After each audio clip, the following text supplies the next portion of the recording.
adab kita sebagai seorang anak kepada kedua orang tua atau kepada kedua ibu bapa. Nah, jadi sebagaimana yang kita ketahui bahawasanya Islam mencintai kebaikan, menyuruh kita berbuat baik. Nah, apa lagi kepada kedua ibu bapa kita. Islam mewajibkan kita seorang anak berbakti kepada kedua orang tuanya sebagaimana yang disebutkan di dalam Al-Quran surah Al-Isra. Apa bunyinya?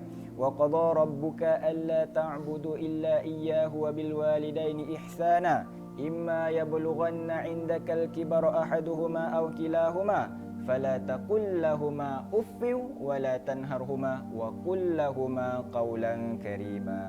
Nah, apa maksudnya? Dan Tuhanmu telah perintahkan kepada kamu supaya jangan kamu menyembah selain daripadanya dan berbuat baiklah kepada kedua ibu bapa jika salah seorang di antara keduanya telah sampai umur, dan jangan sekali-kali kamu mengatakan perkataan fala taqul lahumā uffin, janganlah sekali-kali kamu berkata kepada mereka, wala tanharhuma, dan jangan kamu membentak mereka, wa qul lahumā qawlan karīmā, dan berkatalah kepada mereka dengan perkataan-perkataan yang mulia.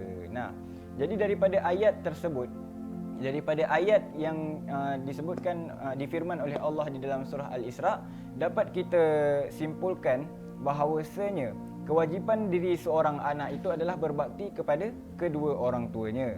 Nah, berkata kepada mereka dengan perkataan yang mulia. Jangan sesekali berkata ketika ibu ataupun ayah memanggil nama kita untuk meminta pertolongan. Jangan sekali-kali kita malaslah, tak naklah, apa lagi sehingga membentak-bentak mereka.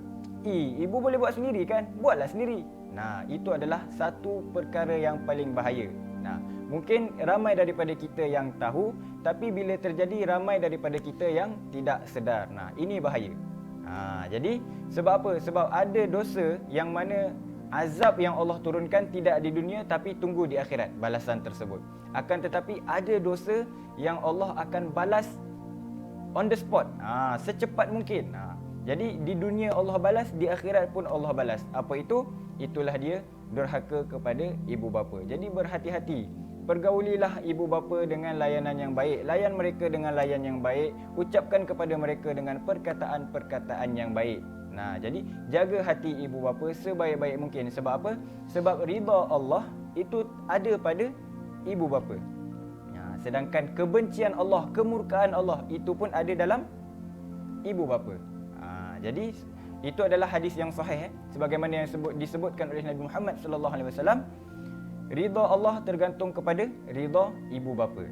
Dan kebencian Allah, kemurkaan Allah, kemarahan Allah itu pun terletak pada kemurkaan ibu bapa. Nah, jadi tidak guna kalau seandainya seorang anak itu berpangkat tinggi di dunia, bahkan dia orang yang terkaya di dunia, orang yang paling dihormati di dunia, sedangkan ibu bapa tidak dia sanjung, tidak dia hormati, bahkan boleh dikatakan sebagai seorang anak yang durhaka, maka semuanya itu sia-sia. Sia-sia sebab apa? Sebab tidak ada ridha Allah di dalam tu. Disebabkan ketidakadilan ataupun ketidaksopanan ataupun ada kemurkaan ibu bapa di dalam diri seorang anak. Tapi itulah ibu bapa. Sejahat-jahat mana pun anak dia, seteruk mana pun anak dia, dia tidak akan mengaku bahawasanya anak dia itu adalah seorang anak yang teruk. Walau macam seteruk apa pun kita, setidak adil mana pun kita, ataupun macam mana kita cakap, sejahat mana pun anak dia, ibu bapa tetap mendoakan anak dia yang terbaik. Jadi oleh itu, muliakanlah ibu bapa semua. Jadi yang mana masih ada ibu dan ayah, muliakanlah mereka semulia-mulia yang mungkin. Layanilah mereka dengan layanan yang baik dan ucapkanlah kepada mereka dengan perkataan yang baik. Jadi bagi penonton-penonton yang mungkin sudah sudah tidak ada ibu dan ayah, masih boleh berbakti kepada ibu dan ayah dengan cara mendoakan mereka, mendoakan kebaikan mereka. Sebab apa? Sebab mereka di sana sangat merindukan atau sangat mengharapkan doa daripada kita, anak-anak yang soleh. Ingat 3 perkara ketika kita mati, semuanya akan terputus amalan-amalan kita kecuali 3 perkara.